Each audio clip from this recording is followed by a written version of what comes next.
back to our channel. Today's video will be very interesting.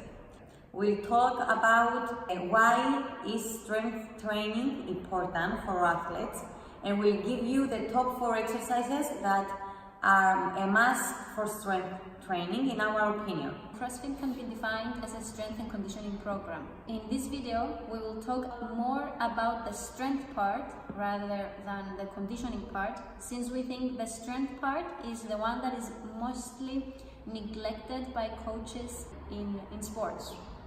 If we consider CrossFit definition of fitness, complete athletes should be good in all 10 fitness domains, which are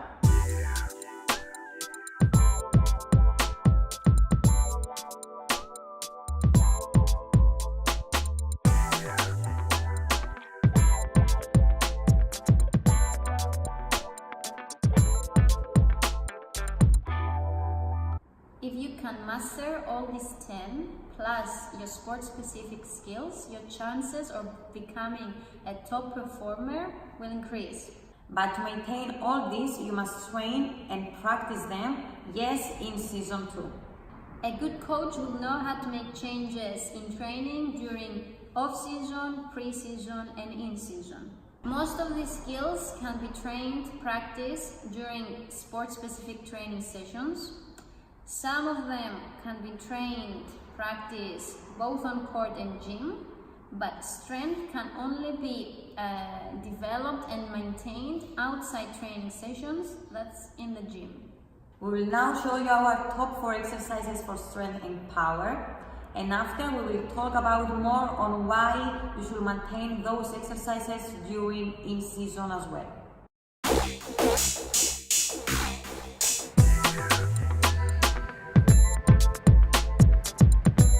Squats will help you develop your glutes, which is a very important muscle, a very powerful one. It's an important muscle for lower body strength and stability.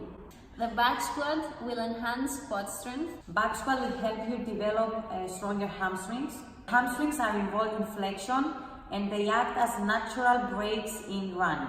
They are also important in jumping and sprinting. They help propel the body forwards. Back squat also improves core strength, not just the abs, the entire torso. So back squat in general can help you increase maximal strength, increase power and speed as well, always depending on repetitions and weight being used.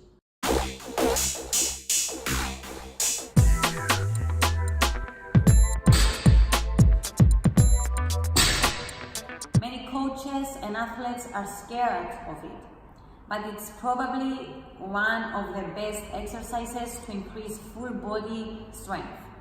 Deadlift works more muscles than the squat. It works both upper and lower bodies. It works the back chain of the body. Some of the muscles involved are the hamstrings, the calves, the quads, the glutes, lower back, upper back, forearms, core, everything. It is a very important exercise to strengthen the back chain of the body, which is sometimes neglected to be trained on athletes. And glutes and hamstrings, which are on the back chain, are very important in sports. The glutes and hamstrings are very important in sports because they're important for power production.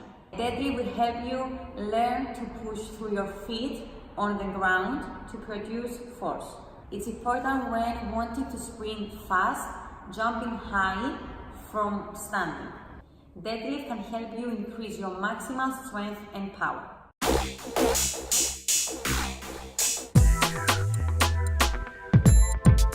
Probably the best shoulder exercise, and is more functional than the bench press. It is used for upper body push strength. Engaged during that movement is also the core.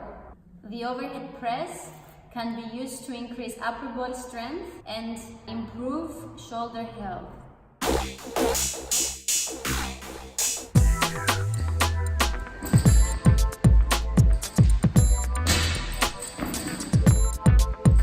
This is a power movement requiring you to move weight fast. The initial phase of the clean is like a deadlift.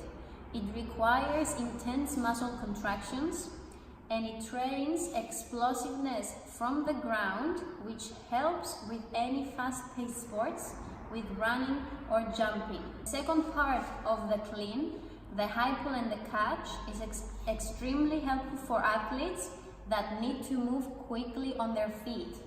The clean will help you increase your speed, strength, power, improve your coordination, and increase your vertical jump.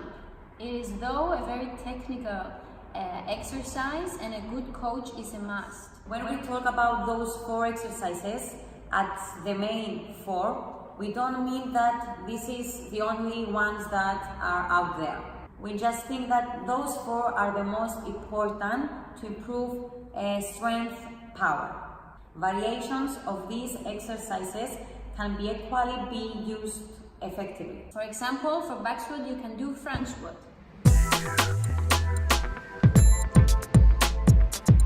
Deadlifts, you can do single leg deadlifts, which can be even more sport specific than normal deadlifts, as many sports require balancing from one leg.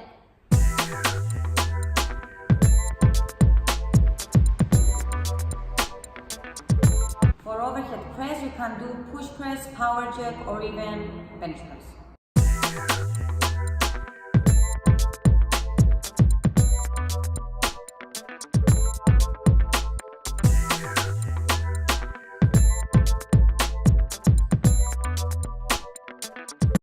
Variations, you can include squat clean, hand clean, or even high hand.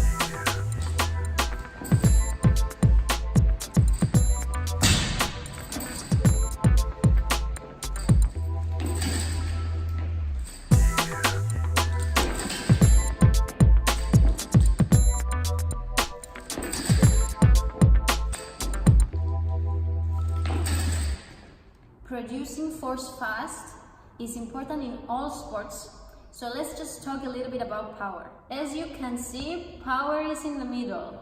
From what we can see, there is an inverse relationship between weight, force, and velocity, speed, employed to lift it. The heavier the load lifted, the slower the movement. The lighter the load, the faster the movement. As an athlete, it's good to know where you are on the curve so that you know what to prioritize. So if you're on the right side of the curve, so let's say you are more of a beginner lifter or used to plyometric training, you need to spend more time to strength training. If you are more on the left side on the graph, so let's say you are an advanced lifter, like maybe you're a power lifter, or not much into sports, and you want to improve your power, you need to dedicate more time doing speed reactive drills. Most athletes tend to stay more to the speed side of the graph because they only work sport-specific practices, ignoring the strength part that should be done outside the court field. In order to improve or maintain power, it is important, yes, to have speed, but it's also important to get strong through heavy lifting. Both maximal strength training and speed training are important for athletes, and both should be included during in-season training. We usually see plyometrics and ballistics training and speed training staying during in-season, but we don't see any strength training this time. During pre-season, you spend all the time getting stronger, bigger, faster, so why stopping it all of a sudden when in-season starts? Is it because you fear you will feel tired or sore? Is it the fear of getting injured? Neglecting strength training in season can have a negative effect on an athlete's sports performance. You need in-season strength training to maintain performance. The stronger the athlete, the more force they can produce. The more force they can produce, the faster they will run, the higher they will jump, and the harder they will hit. Now questions can arise, like should we keep it light for more reps? Should we go heavy? how can we not get sore? As mentioned earlier, only playing your sport cannot maintain maximum strength. But during in-season, what matters more is the game day performance. Managing fatigue during in-season is important.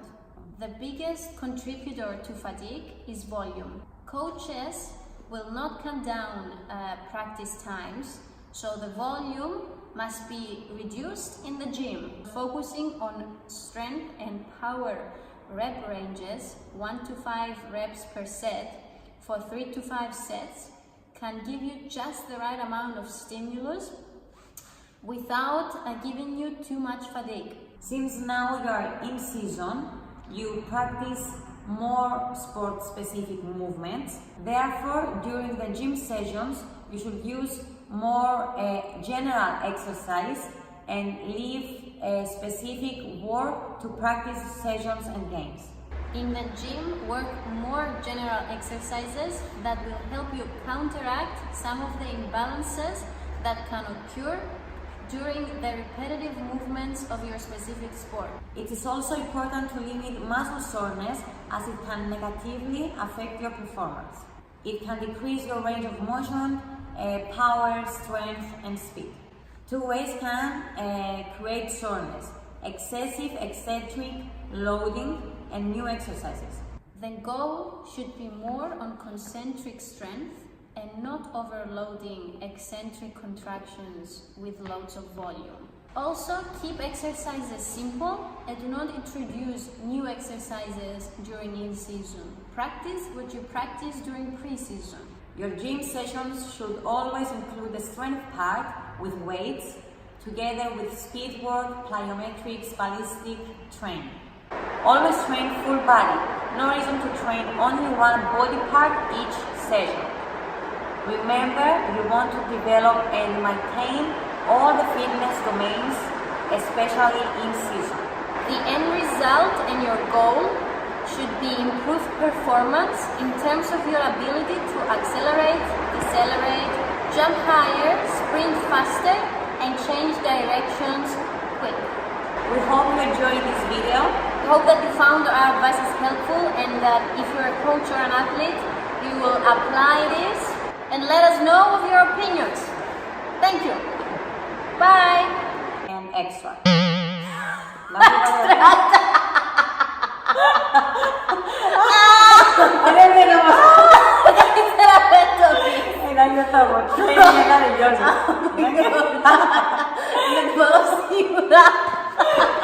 Oh my